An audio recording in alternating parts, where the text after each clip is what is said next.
The future of money is simple, and it's here. Download the new M-Pesa app today.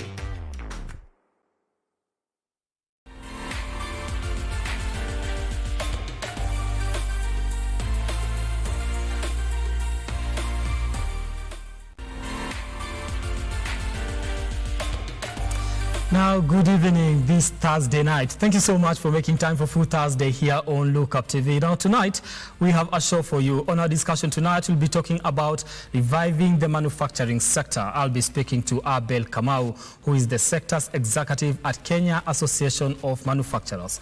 Also, on our food feature tonight, we'll be going all the way to Mombasa, not physically though. We'll be taking you on how to prepare chicken biryani and also beef biryani. That feature coming in this bulletin. But first, let us take you through some of the news-making headlines in the food industry today. Now, the Kenya Tsetse and Trypanosomiasis Eradication Council has intensified the war against tsetse eradication during this drought pandemic by conducting mass spraying of animals and sensitizing the community on better practices to eliminate them in Kilifi County. Ofisi yetu imehusika na kupigana na hawa wadudu ambao wanaambukiza magonjwa. Kwa hivyo tuko na county 38 katika Kenya. Ikiwa Kilifi ni moja yao, tukielekea Lamu, tuko na South Coast, tuko na Tana River katika sehemu hii ya Coast.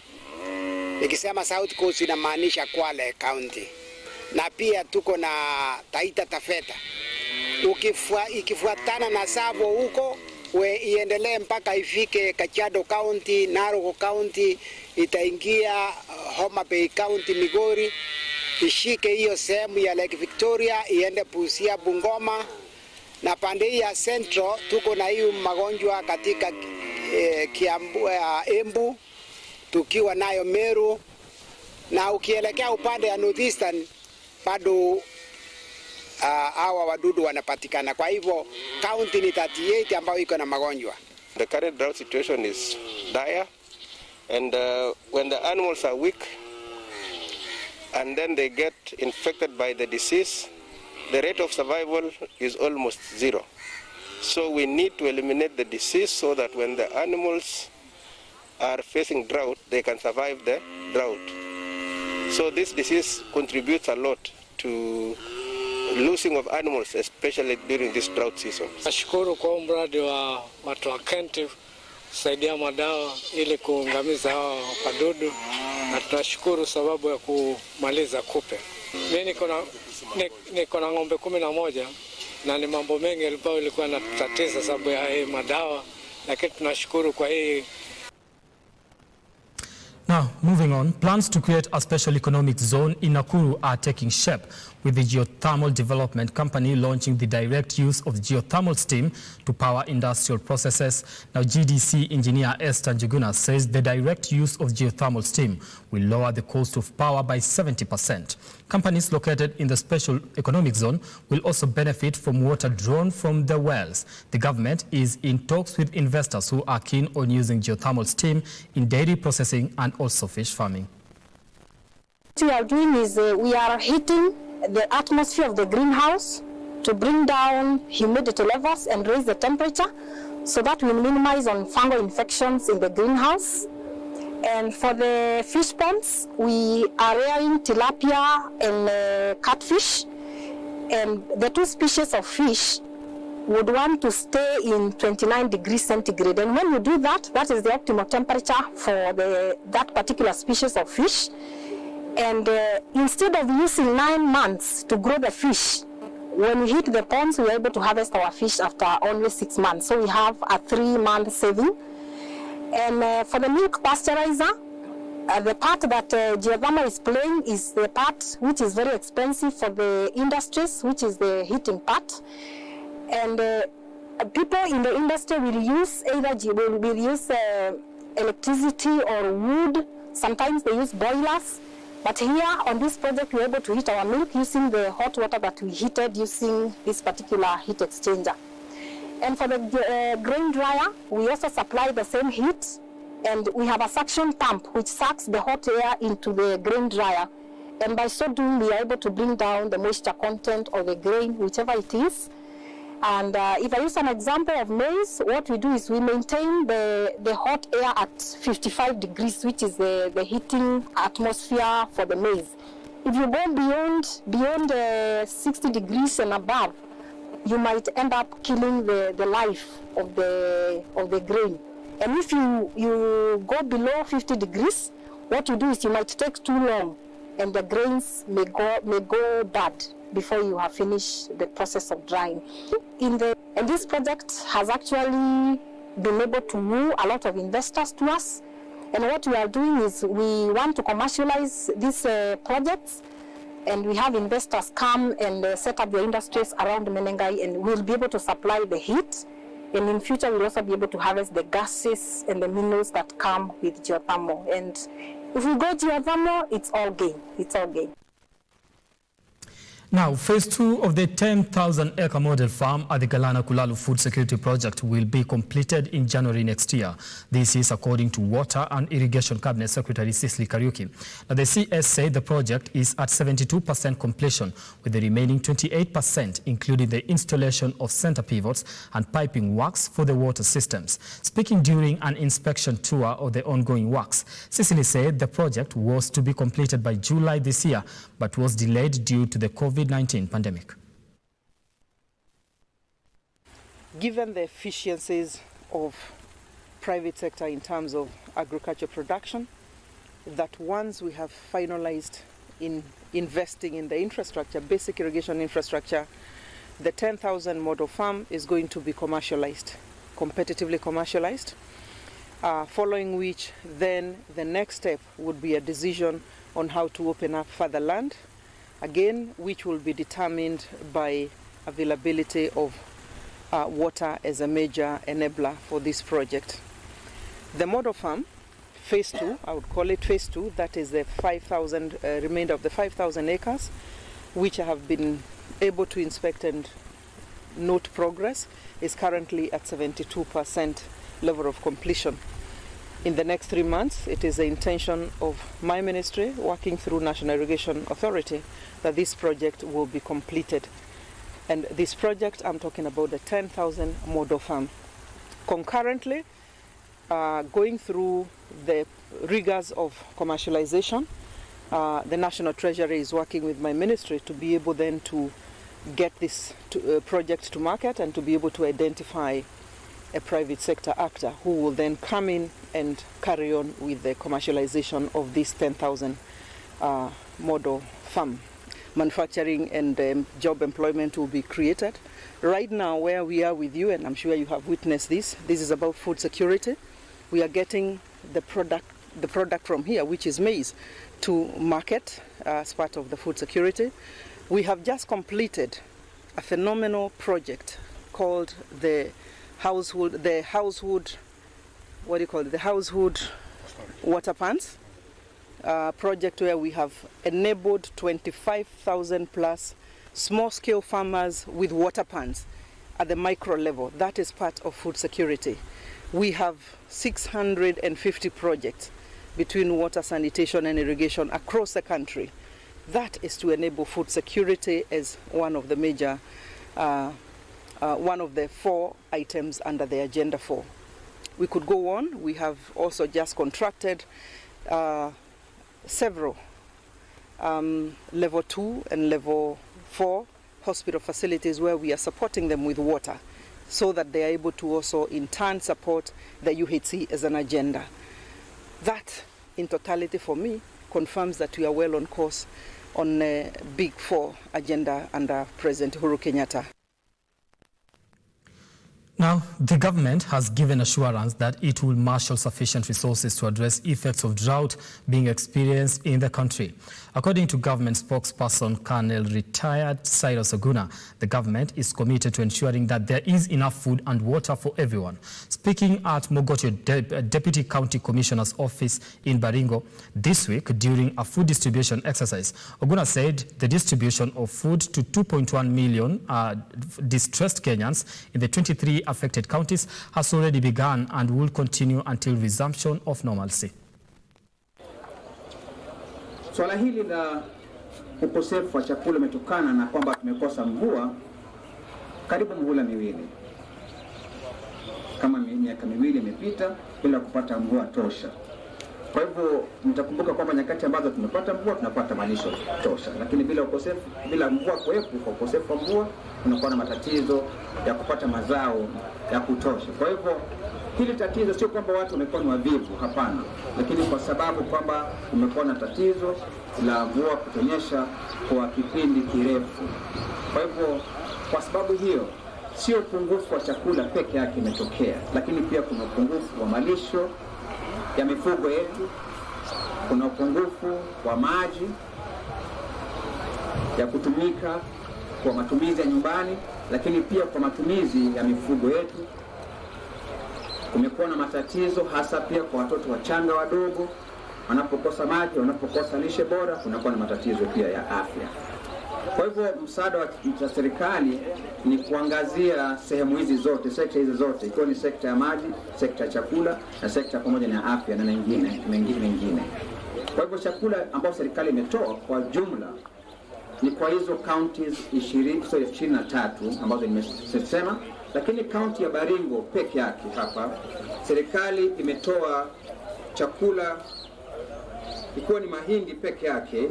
Serikali imepeana magunia 47,600 ikiwa ni gunia ya kilo 50. Mchele ikiwa ni magunia 64,100. Maharage magunia 37,400. Alafu mafuta ya kupika ni carton zile ndogo 19,500. Chakula ambacho ni cha watoto ni 17,500. Hasa hapa kaunti hii ya Baringo. Pamoja na msaada huo serikali imetoa ni kwamba kumekuwa na mradi wa serikali imekuwa ikiendelea. Huu mradi bado unazidi ukiendelea. Mradi huo unaitwa Hunger Safety Net. Mwanzo ilikuwa ikiangazia counties 4 ambazo ni county ya Mandera, county ya Turkana, county ya Marsabit na county ya Wajir.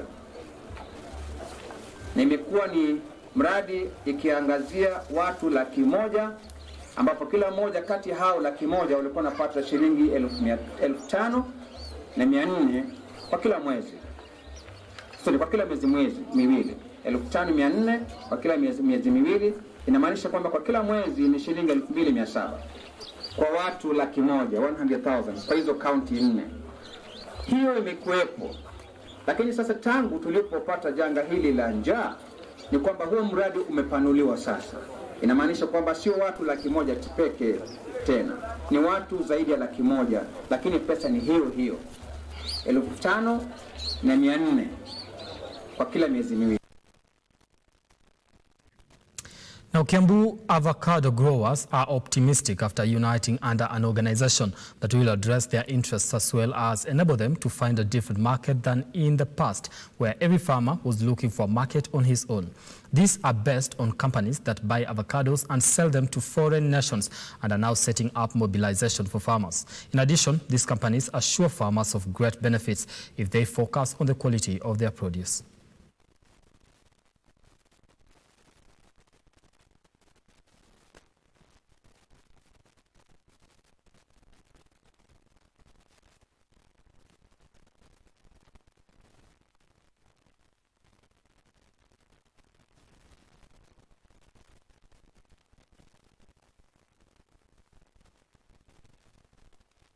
Kama county tungetaka kupromote hii cooperative, na tutawasaidia kwa ofisi, tutawasaidia kwa equipment kama computers na nini, na tena wakianza kuuza tumesema tutaweka kiasi ambao tutaongeza kwa kila mkulima. Ukiuza kilo 1 tutaongeza, ili Kiambu yote wakulima wa join hii cooperative. Lakini wakiwa pamoja wako na bargaining power, hata kwa kununua inputs. Wanaweza kununua inputs kutoka nje. Avocado ile inavunwa mapema ni area za joto. Kwa hivyo Kiambu wakiwa na hizo area 3 watafaidika sana juu wakati avocado zinafunguka area zile zingine kama za Murang'a na area zingine, Kiambu watakuwa na avocado za area za baridi. Na area hizo za baridi, avocado hizo zinatoka nyuma, ndizo zina bei. Tuko tumesimama imara tukijua kwamba kuanzia leo sisi tukiwa tumeshikana hivyo, mauzo yetu tukiuza tukiwa pamoja yatakuwa na bei za kufurahisha mkulima. Now, there are only a few food items that unite the coastal region, and biryani comes on quite the top of that list.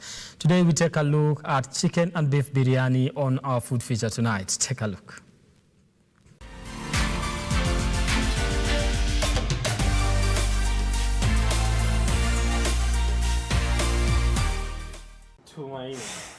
This is Umazi Jikoni. Yeah. Just talking about Umazi, if you just probably take us through how it has been. How did we come about just having the name Umazi Jikoni? Oh, Umazi Jikoni is my cousin. She's called Umazi. Oh, that is somebody's name? Yeah. Oh, awesome. So she decided, why not open a restaurant in my name? Yeah, that's how it started. Oh, awesome. So how did it start in terms of setting up this place and just having a business that is about food? Now, what food do you normally deal with? We deal with mostly it's just based on Swahili dishes, pilau, biryani, vitumbua tumbo hizo zingine unajua. Yeah, mbazi za nazi, samaki wa nazi. Yeah. Unatoka Mombasa? Yes, Mombasa, Kilifi County. So lazima to represent Mombasa. Exactly. Okay. Biashara ilianza wapi totally? This one started on October 12th. October 12th? Yeah. So it's just this month? Yeah, it's... And already business in town. It's not... Okay, I can't say it's bad. Yeah. So, but inaendelea vizuri? Yeah, it's doing great. Ilianzia wapi exactly? How old is the business? Because now I think the setup itself, yeah. Then a restaurant about Umazi Jikoni, 12th, yeah. But as an initial, it started like 2-3 years ago. I think 3 years ago, yeah, before COVID. Since it was before COVID, yeah. Where exactly were you situated before you decided to do this? We were just doing home deliveries. We were cooking at home, delivering to the places. Different places. We used to deliver to meetings, trainings, conferences, roratios. So initially it was a delivery pekee na ilikuwa online. Yeah. It was online, isn't it? Yeah, online. Yeah. Social media. Yeah, social media. Let's talk about COVID. How that has affected you and the business itself and the plans that you had to just moving forward and how this business succeed. But now, I think COVID came. We were, as I told you before, we were to have the Swahili branch. Yeah. It was like a concert or what can I say? That you pay, then you come eat all you want. Now everything that was there. Yeah, yeah. So every coastal dish that everybody has ever ilikuwa hapo, yeah. But then COVID came, we had to cancel. Wow. Yeah. So you are hit very hard in terms of just... Exactly. So plans all down the drain, ama kuna revival. Are you planning to revive that again? We like last week we had one. Like it was a grand opening of Umazi Jikoni. Yeah, it happened there. We didn't know you would come. Okay, so let's talk about the issue of COVID because COVID in terms of the business as well. Yeah. Just got to be affected and you had a brand that was supposed to be opening but you didn't get to do that. Vile sasa the business was online initially before you had just this place. What was the effect of COVID-19 in terms of your customers and you, the business itself? Apart from now, sasa mko affected in terms of just having to open, to have that particular Swahili branch, something like that. So, business ilienda down? Sana. you know that time like COVID ndo ilikuwa imeshoot, then it wasn't easy for someone to trust you to make food because of all that mambo stories are touching nini, yeah. So orders went down, yeah. Yeah, zimeanza. And plans in terms of just having those, let's talk about cushioning. Now, so biashara imeharibika, watu wamekataa, we are not going to have this because of social distancing. We're not going to be doing this. What is that one thing that Umazi Jikoni, you decided to do to cushion yourself? Because now it's something that you depend on, so no? Yeah. Sasa hii ndo it feeds us and everything. But now that COVID has hit, we are facing the impacts of this pandemic. How do we then get out of this one? How did you cushion yourself? We just had to reduce the numbers of people we were serving. Oh, yeah. Well, people lost their jobs. Yeah, actually. Oh no, were you having employees at that time? We had. And now went south. Tumewa cancel kiasi. Mnapanga kurudisha lini? Ikikuwa poa, tukianza kupata hizo za nje, we are hoping to warudisha. When are you hoping that everything is going to get back to normal now that at least tumeangalia juzi the Uhuru Kenyatta anasema kafi imeisha, unaona which is nani kazi na sawa, but sasa wewe as you just as when are you anticipating that everything is going to be better? Just go back to normal. Ama you're not seeing light at the end of the tunnel? I can see light at the end of the tunnel, but I don't know exactly when. Yeah, you don't know exactly when. Yeah. You can't anticipate and say, probably in the next 3 months, have a plan or something like that. Maybe. We are praying. So yeah. Awesome. Now we've gotten here just talking about Umazi Jikoni and how that has been for you starting a business. But now you say you deal with Swahili dishes. No? Yeah. What you're seeing on the table here is part of what you guys are. No? Yeah. Take me through because sitaki kupreempt niambie watu ni nini inaweza kosa. What are we having? This is chicken biryani. Chicken biryani. Yeah. So today we are just looking at something that has to do with biryani.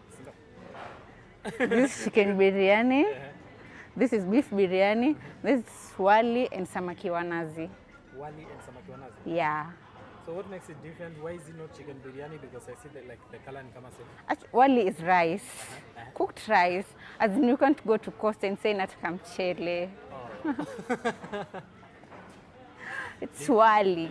So okay. So actually this one, biryani, it's the sauce and the nyama. Oh, biryani is the sauce. The sauce, yeah. The sauce that has to. Yeah. Oh, that's biryani. It's actually called rojo. Rojo. Yeah. Oh, so that is what is biryani. Yes. So this chicken, like this, the sauce itself is biryani. Biryani, yeah. Okay. Mixed together, it's biryani. Mixed together, it's biryani. Yeah. Also chicken biryani because it's a mixture. Yeah, yeah. Now, umesema something interesting that I can't go to coast and say nataka mchele.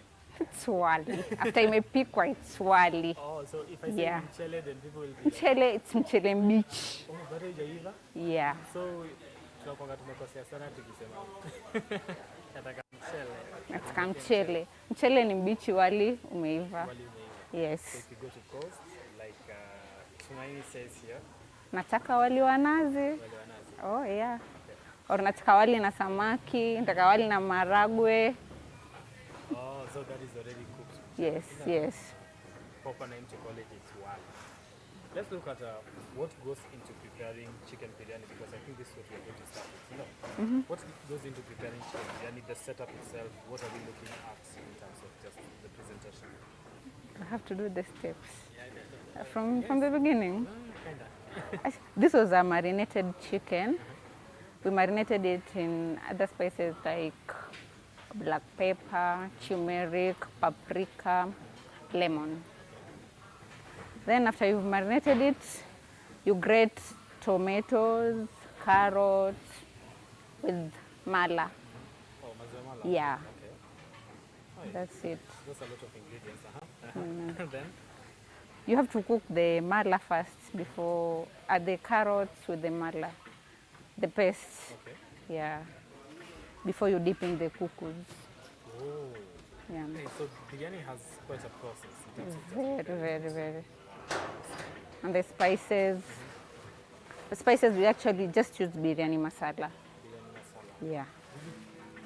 So, let's look at the usually it's a wali and Wali. yeah, but also the color itself is different because what we are normally used to. White rice. White, it's purely white, but this one has quite color. We usually add food color and fried onions. You fry onions until they're golden brown. Then you add them inside. After the rice is imekauka maji. Imeshakauka. Yeah. So you fry onions, then food color. Yeah. But this food color is Food color you. Huh? You just sprinkle. Yeah, you sprinkle it as it cooks. Ah, it looks awesome. I thought it has something different. It's just rice. It's just rice. Just rice and onions. Yeah. Even you could just make it look better. Colorful. Colorful. And appealing to the eyes. Yeah. Right. And tasty for the onions. What are we having avocado there? This is beef biryani. Beef biryani. Yeah. The process is still the same. Yeah. When we prepare Just it's different because of beef. Oh, only. The only thing that is different is because of beef. Yeah. The same way you prepare beef, beef biryani is the same way you prepare chicken. Yes, exactly. Right. And I'll just probably, if I missed a thing, the process of getting into now the biryani itself, getting biryani, is it something that everyone is attending at home? So, like me, I'm sitting Yeah, at home. you can. Nataka kutengeneza. You can. Nahitaji nini haswa? Nyama, tomato, carrot, mala, hoho, garlic, tomato paste, and the biryani masala. Biryani masala. So Yes. the key thing hapa ni biryani masala. Exactly. Biryani masala. Hey, nakabasi kutengeneza biryani ni seems like It's a process, but once you're used to it, it becomes very it's a walk in the park.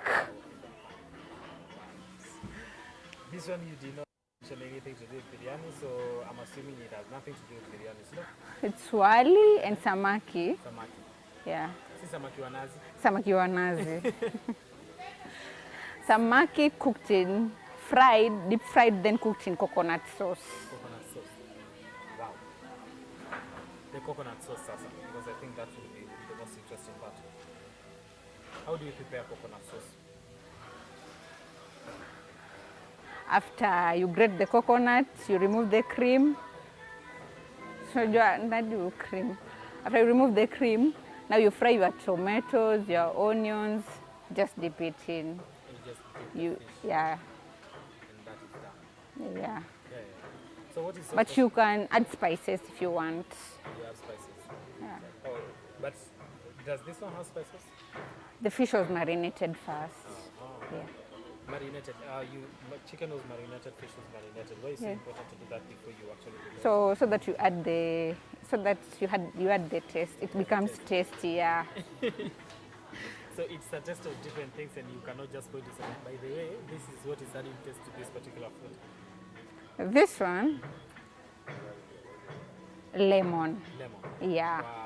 This one. Kwa samaki. Yes. Samaki ni lemon. Right. For kuku. Kwa kuku, black pepper, turmeric. Yeah. Nyama we just boil with garlic. Now let's look at the most, in terms of just Swahili dishes, because we want to have something Swahili, before COVID hit. And I'm really sorry. I'm really sorry because COVID, when it came, it affected a lot of people. Yes. But just talking about Swahili dishes, what is it about Swahili dishes that makes people so just want to come back? Because I'm looking at your orders and people are just calling here and there. It's wanting you to order food and all that. So what is it about Swahili dishes? What is the secret? Because now you're dealing with it. I think it's the taste. It hits different. Wow, awesome. So it's not like there's a particular secret, but I think also what goes into preparing it actually makes it so. The preparation also. Yeah.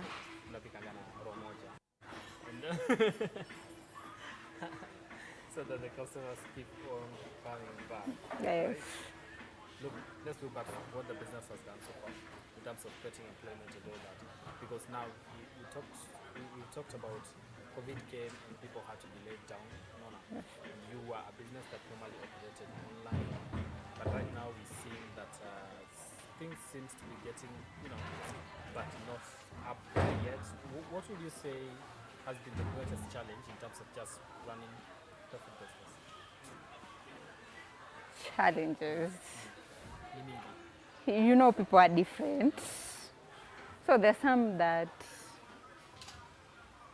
are just rare spices. Yeah, such kind of people. They order, then they're like, it's too spicy, something like that. So when somebody orders, they don't indicate like this is what I want, and that No, they order. As in, when they order, we always tell them to order exactly what they want. Yeah. But at times you get somebody does that without actually specify exactly what they want. Yeah, but most clients have been great.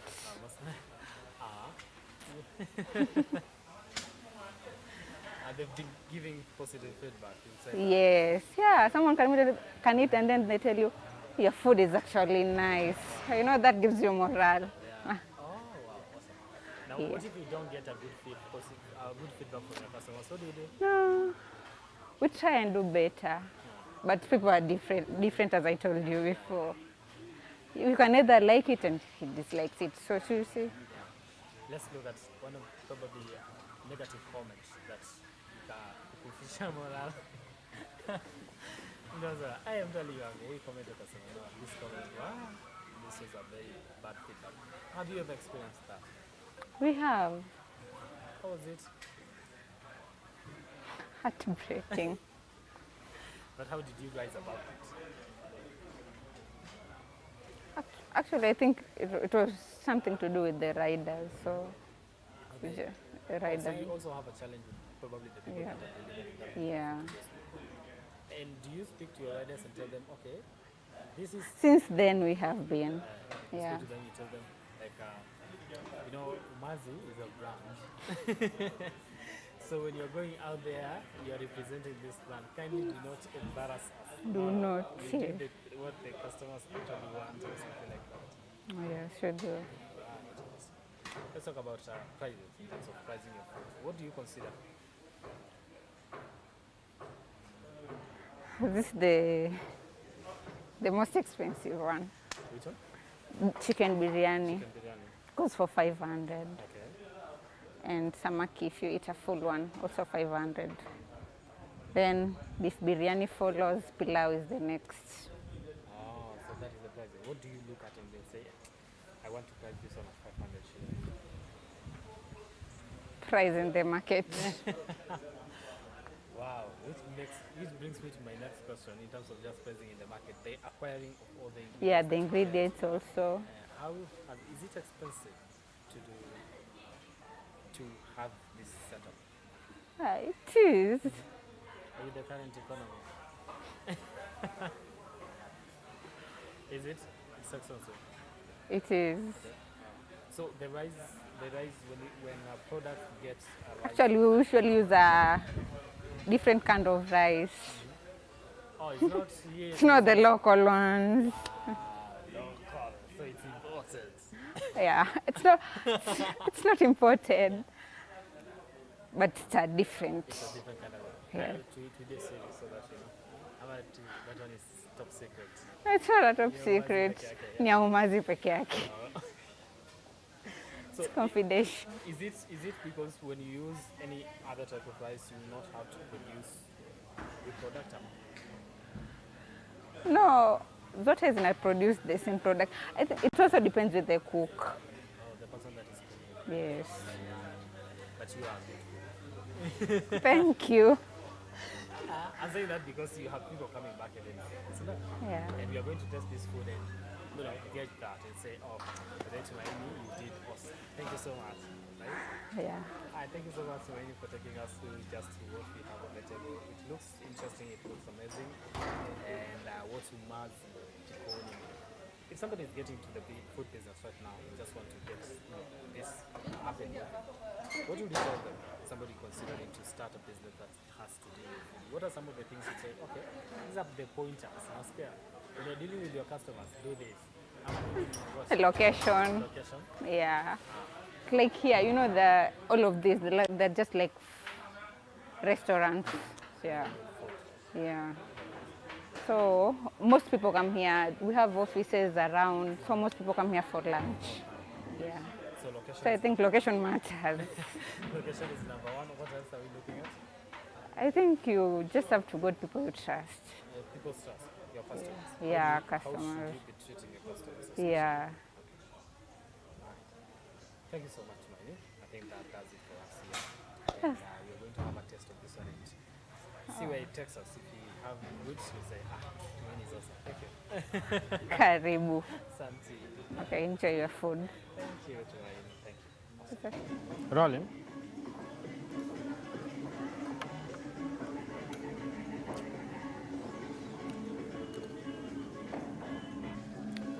Now, this is that part where on this show we sit down and have a taste of what is presented to us here on this table. It is samaki wa nazi. We have beef biryani and chicken biryani as presented by Umazi Jikoni. We have to say it is awesome.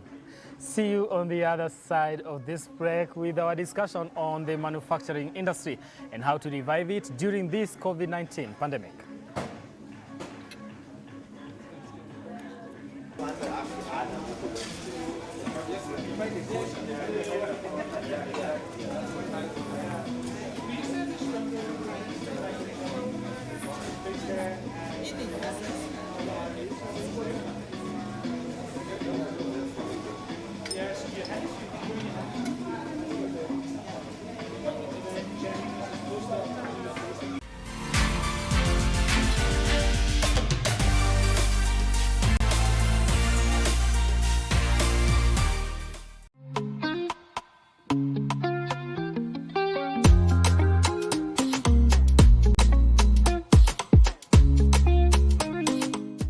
To grow your business, broadcast your sermon, share birthday wishes, make funeral announcements, produce adverts and documentaries, then book and advertise with us today by calling us on +254 700 893 542 700 893 542 or email us on sales@luke-up.tv.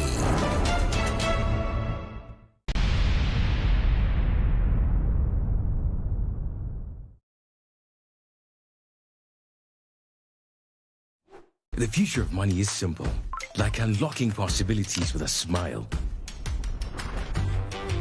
and having the world in the palm of your hand.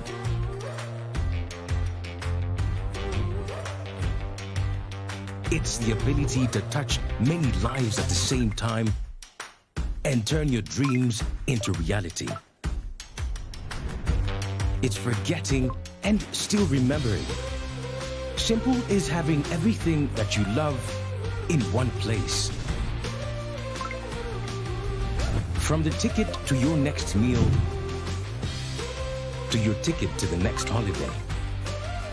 It's an easy way to ask for a boost when you're low. And keeping track of everything on the go.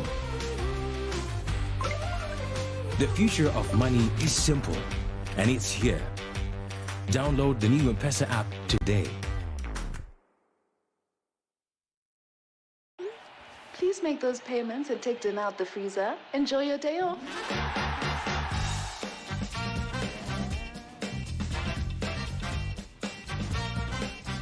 Hey. How was your day? Great. Did you pay the bills? Abby did it. And the plumber? Abby did it. Send money to your mom? Abby did it.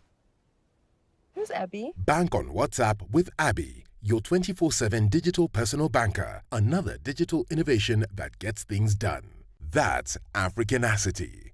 That's ABSA. Did you take dinner out the freezer?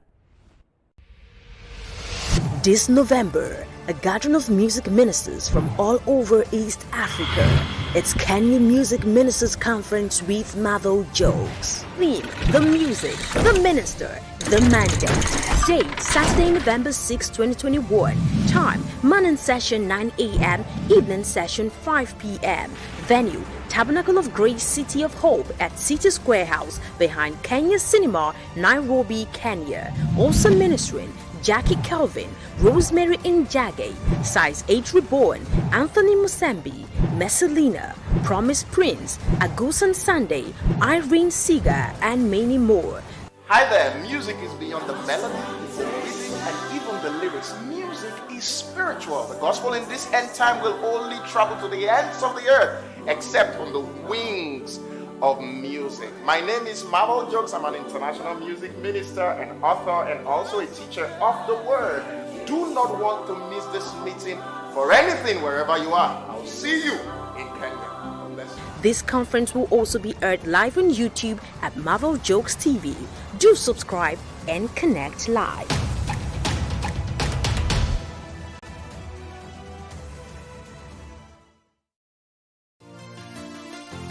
Yeah. Are you looking to turn your passion to purpose? Vera Beauty and Fashion College now brings you online classes at the comfort of your home. We are a TVET-approved institution with over 20 years' experience in training competency-based courses in fashion design and creative arts, cosmetology, hairdressing, beauty therapy, interior design in soft furnishings, event decoration and flower arrangement, hospitality and catering, and training of trainers. To enroll, call us today on 0704 577 577 or visit our website at www.verabeautycollege.com. Vera Beauty and Fashion College, a center of excellence. Help me identify a beautiful womb. I never came across one till I got to Vera.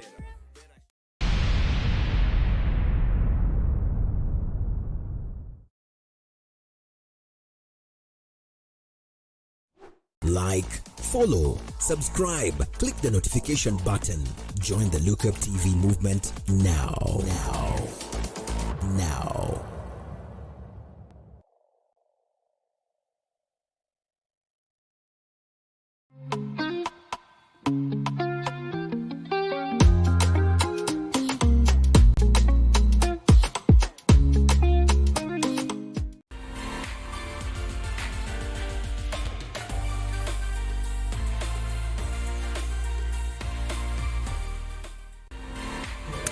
Now, tonight here on Food Thursday, we are discussing, we are talking about recovering, or rather just recovering in the manufacturing sector. That is what we'll be discussing tonight with my guest in studio, Abel Kamau, who is the sector executive at the Kenya Association of Manufacturers. Thank you so much for making time for our show tonight here on Food Thursday. Pleasure. Thank you for having me. Yes. Now, let's just start from the onset, just trying to understand the kind of impact that there, because we are in the middle of a pandemic currently as we speak, and so many industries have been affected, including the manufacturing industry. Take us through some of the effects that the COVID-19 has had on the manufacturing sector. I think, thank you very much for having me here. I think the COVID crisis came as a surprise to us as it was to the rest of the world. So come March 2020, when those restrictions and protocols on COVID management were announced, it came with various repercussions, not just to the manufacturing sector, but to the rest, to the rest of the economic sectors as well. So by then, we saw the decline of the consumer industry. So people are were checking on what they were consuming. They were looking at their spending. And this happened not just in Kenya, but around the world. So we found some market constrictions and the collapse of the consumer industry. So in some of the sectors that were really dependent on the consumer industry, the consumer industry basically, they were really affected because they found themselves without a market to sell to. For instance, we had exporters who were exporting to markets such as the US and the European Union, which by far were far much affected than us, basically. And you'd find the whole retail outlets closing. And this was really a major concern. So the companies did not have a market. That was the first thing. Then we are highly dependent on importing our inputs from all over the world. We play in a global economy, and our supply chains are really integrated. So we found ourselves in situations where we could not get the critical raw materials into the country. And over and above that, we found ourselves in situations where we could not even get the essential commodities. Talk of masks, talks of pharmaceuticals, the ventilators that we required.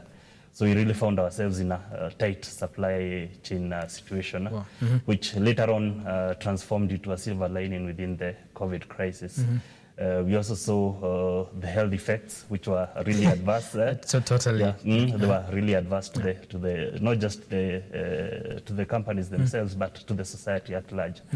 So the issues of productivity really declined. We are not able to get the much that we are getting from the human capital that we had before. And basically, we were seeing the manufacturing sector going on a decline. Okay. But as I noted earlier, there was a silver lining. Exactly, and that's what I want to get to. When you mentioned the silver lining, what is this silver lining that we actually probably that came as a result of the COVID-19? It's not the proverbial silver lining, but basically we found ourselves in a situation where there was a supply gap. We needed masks, and the manufacturing industry really rose up to provide these critical required essentials, the personal productive equipment, which were not just being manufactured by the big corporations and the big companies that we have within the country, but even down local to your local tailors. You found these manufacturers and people within the value addition space really coming up to provide these critical required supplies. Talk of things like sanitizers. Kenya, for once, we were really huge in these.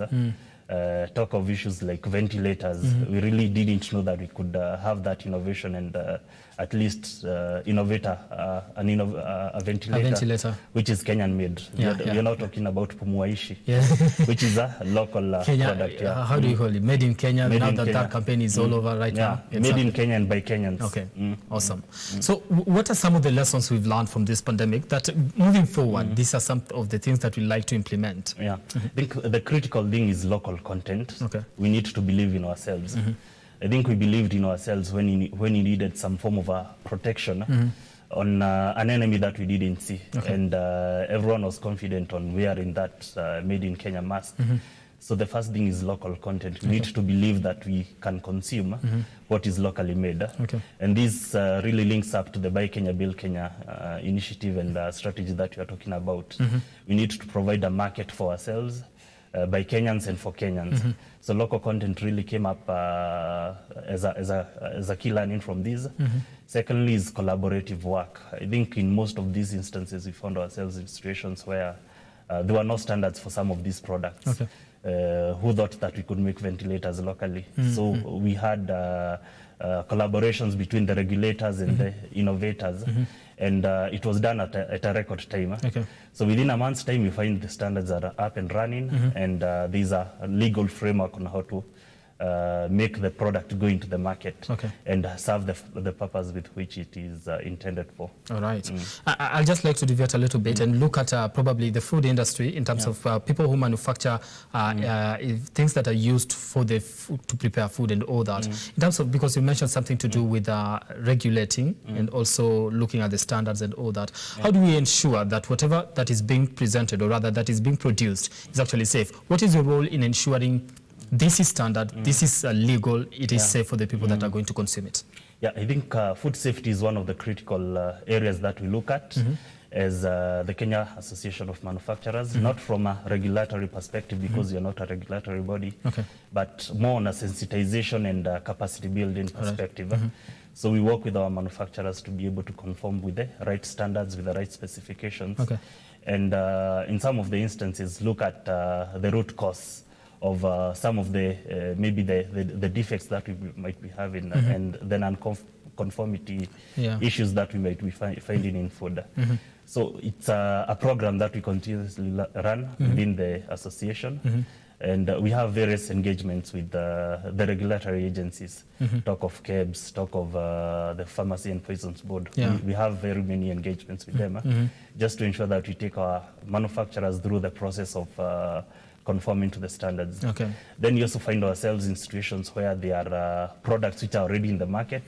They are not locally manufactured, they are imported, or they are locally manufactured but they are counterfeited. So that's another wing which is which we really take some concern and emphasis on, just to ensure that we have the right products in the market and everybody is playing within the fair playing field. Okay. Yeah.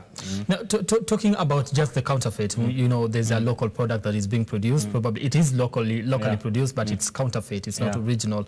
So in terms of that, that then becomes a challenge in your role in just ensuring that you're taking the manufacturers through the process of abiding by the standards that have been set by both the Kenya Bureau of Statistics and Kenya Bureau of Standards and the government. Then that is a challenge. How do you handle that as a challenge as an organization? So as an organization, we are a key stakeholder within the Anti-Counterfeit Agency. We really also have good working partnerships with the Kenya Bureau of Standards. So we are at the forefront of putting forward standards and compliances which are practical and reflective of the current economy. Then on the other end, we are also very active in ensuring that these standards are followed and enforced. Because basically it's an enforcement issue. And the practical example that you've given, the key issue around this traceability. So more consumers want to see where their food is coming from. And if there is a specific concern, we can be able to trace it back to the manufacturer with the specifications and the specific which is required. I think a good example is the recent recall of Ceres. Exactly, because I learned the story too. So I think it's a learning curve. It's a learning process for Kenya. I think a recall is not bad. It means that the enforcement agencies and also the companies acknowledge that there was something which was not working within, there was an unconformity issue within this product, and they are recalling it from the market. So the Ceres was a classical example of a manufacturer saying that there's a challenge with this product and we need to recall it. So this is the direction that we need to move towards on self-regulation. You don't wait for the regulatory agency to tell you that this product has a defect. Exactly.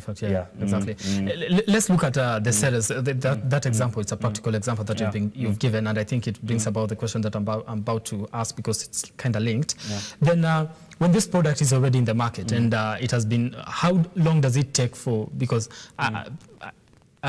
you are in the industry, so I'm trying to assume that you know how probably the process goes into trying to identify, and the key stakeholders in this that are going to identify that this product is in the market, but does it have to get to the market before it actually we identify that it has a problem? Not really. It's both ways. When the company is manufacturing the product, there are those compliance checks that they're supposed to tick. Then, unfortunately, if the product surpasses those compliance checks, there's market surveillance, which normally happens.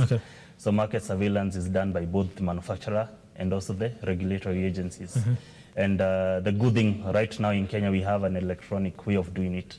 So those enforcement officers that you see around, from KEBS, from KRA, these are where they are able to track the batch numbers and look at the route to market of these products. So it is a process. We can actually look at this product that is already in the market and go back to how it was actually manufactured. If at all it has a problem, then we go back and record. The date when it was manufactured, the exact time, and who did it.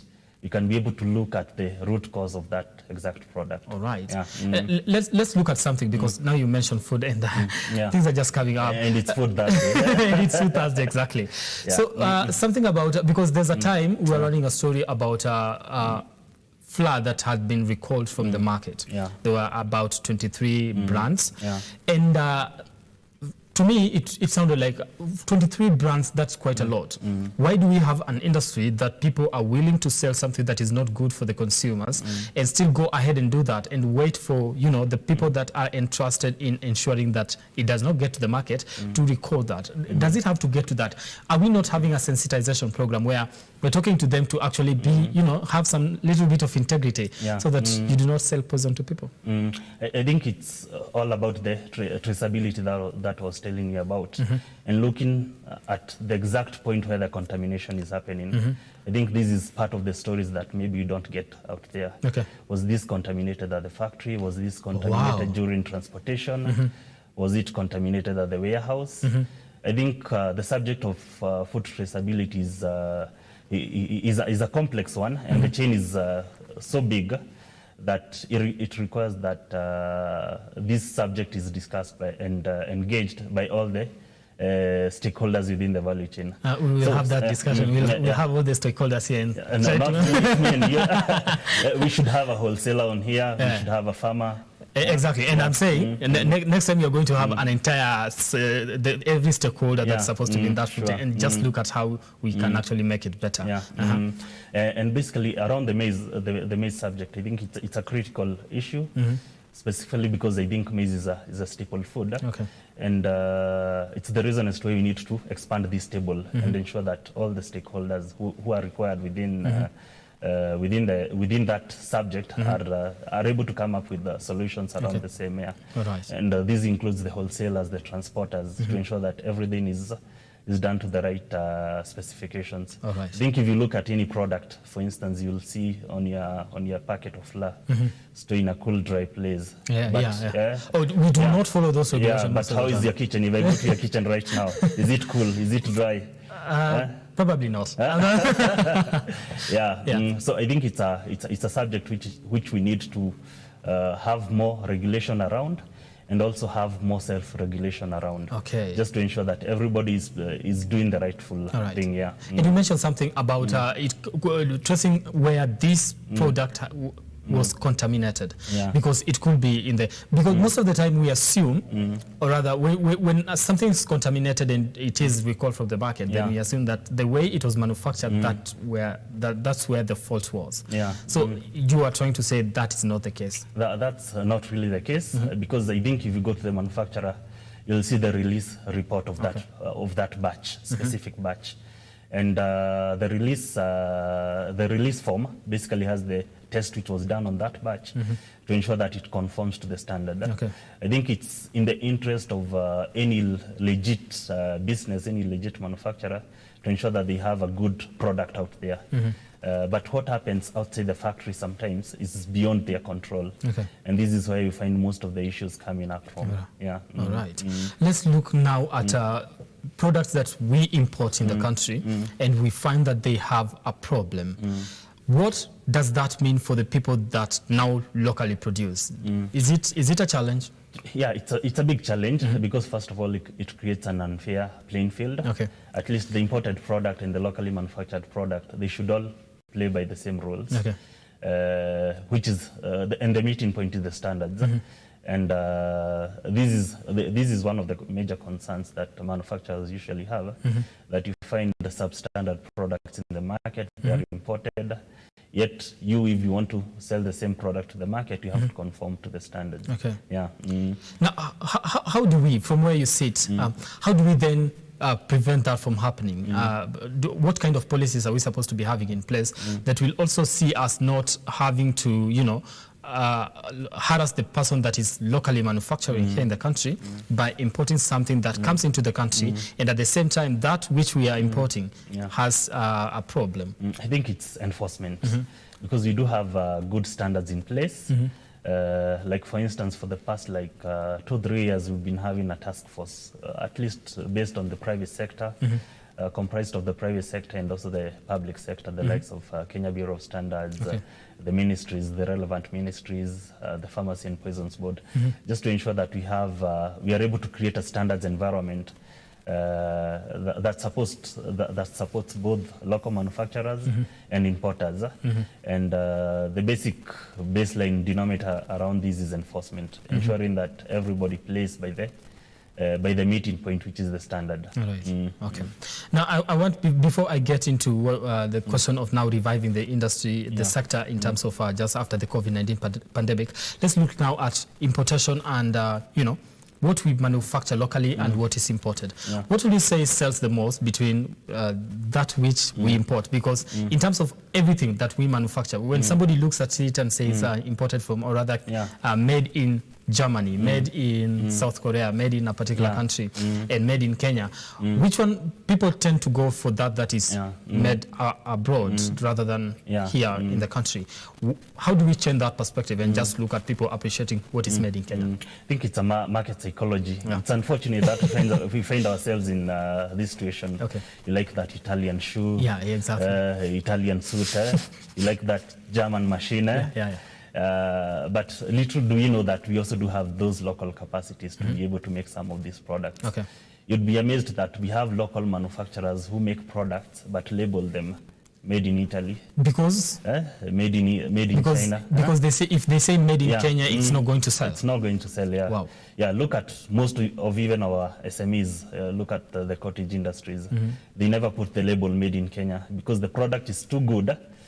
Legitimately, if you put it and compare it with an imported product, the local product would sell more. But just by the label of made in Kenya, they won't be able to sell. Wow. Yeah, so it's a hidden problem, which I think over time we've been able to gradually maybe overcome it. The Buy Kenya, Build Kenya strategy is one of the strategies of ensuring that we love our own, what is made by our own, and appreciate the locally manufactured products. Like for instance, right now, I think we are in the middle of implementation of a marketing strategy, integrated marketing strategy for the textiles and for the leather sectors, just to ensure that we change Brian, and he has some preference for that suit that is made in Uhuru Market. Exactly. Yeah, as opposed to that suit which is purportedly Italian, but it's China. That's a point. And I think I also saw a memo from a government, from the government, or an internal memo actually directing that public servants to on Fridays mostly to be wearing something that is made in Kenya and locally manufactured and all that. That is one move that we actually probably implementing to show that actually we can produce products that are good for this country. Then it actually comes to, does it demoralize the people that do business here in the country? Yes, it does. It does, because on one end you have a market that thinks that imported is more superior. It's superior to what we have to what we have. So it's a marketing psychology. It's a consumer psychology that we need to gradually shift. And I like that it's changing with our generation. We are no longer fancy about those Italian imported things. Imported things. It's about, is the product good? Yes, then I like it. And you mentioned imported, and sometimes we say imported, but when you look at made in China, you say, now this one is fake. Is made in China as fake as we've actually made it to sound? Not really, because from the same Chinese manufacturer, you'll get a premium product going to the US. You'll also get a substandard product going to other markets. And sometimes some of those products are destined for Africa and for Kenya.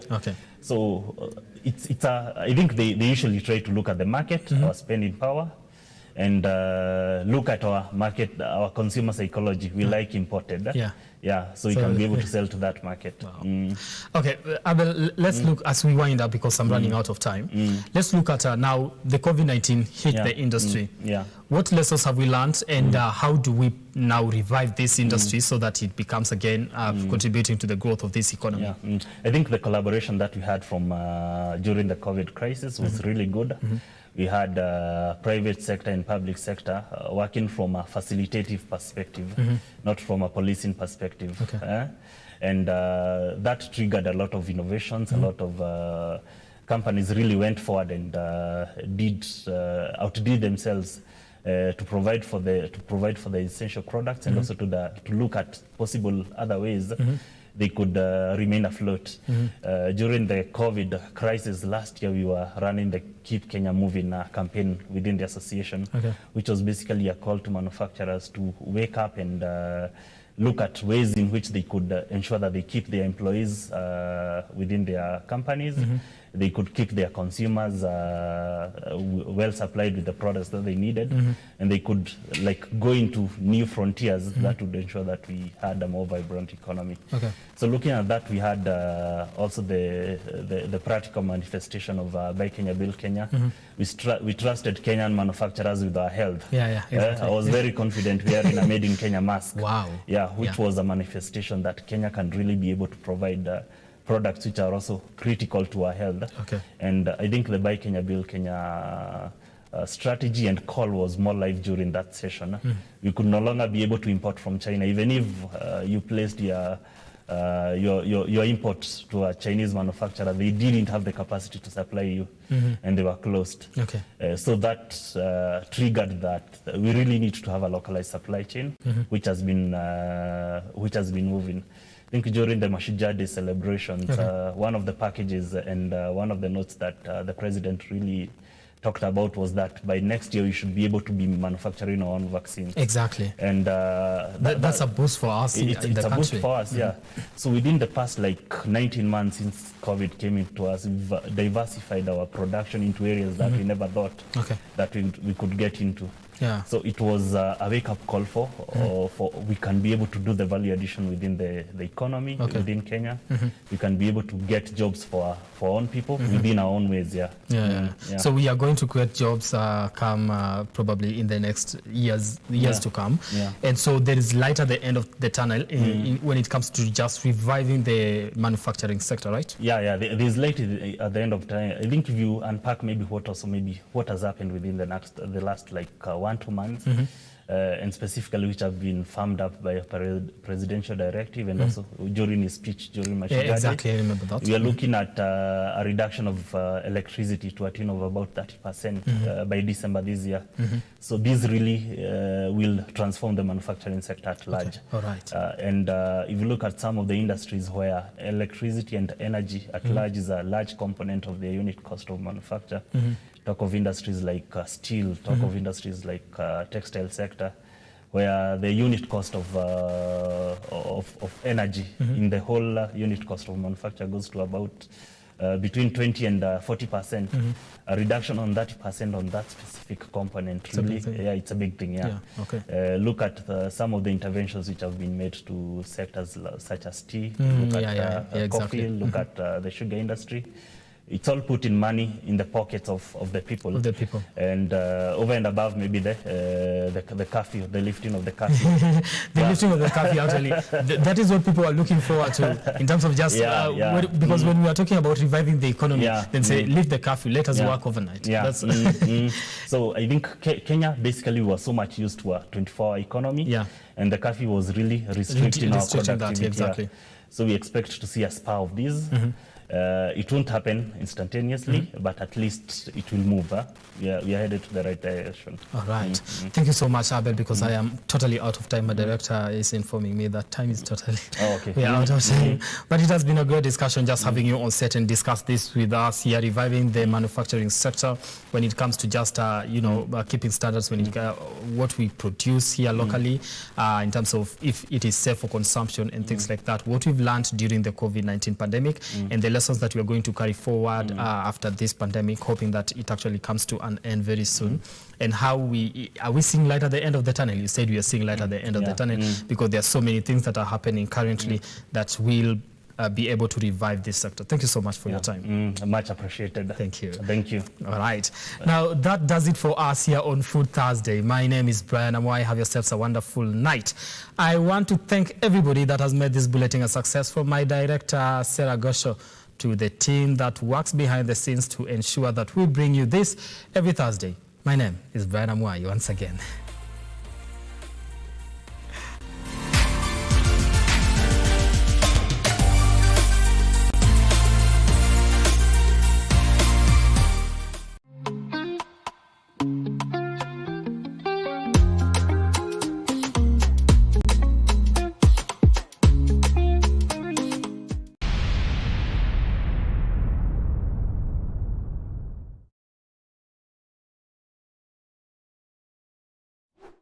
Want to grow your business? Broadcast your sermon, share birthday wishes, make funeral announcements, produce adverts and documentaries? Then book and advertise with us today by calling us on +254 700 893 542 700 893 542 or email us on sales@luke-up.tv.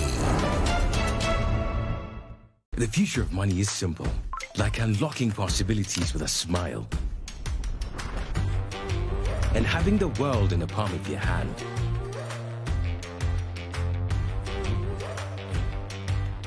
It's the ability to touch many lives at the same time and turn your dreams into reality. It's forgetting and still remembering. Simple is having everything that you love in one place. From the ticket to your next meal, to your ticket to the next holiday. It's an easy way to ask for a boost when you're low. And keeping track of everything on the go. The future of money is simple, and it's here. Download the new M-Pesa app today.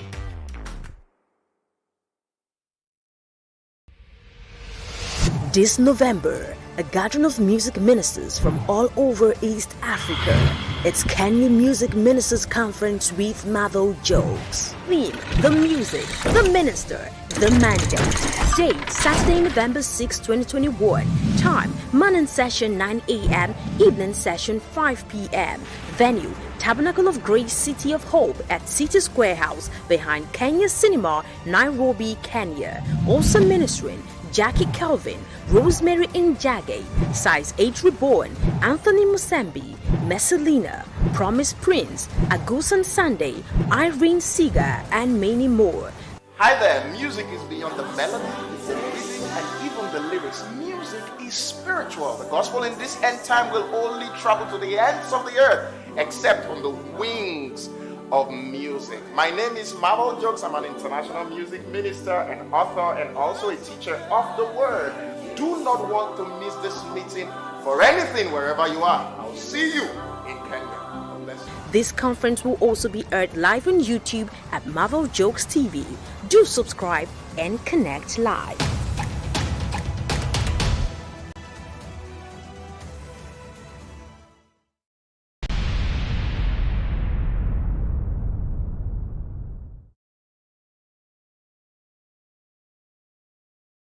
Like, follow, subscribe, click the notification button.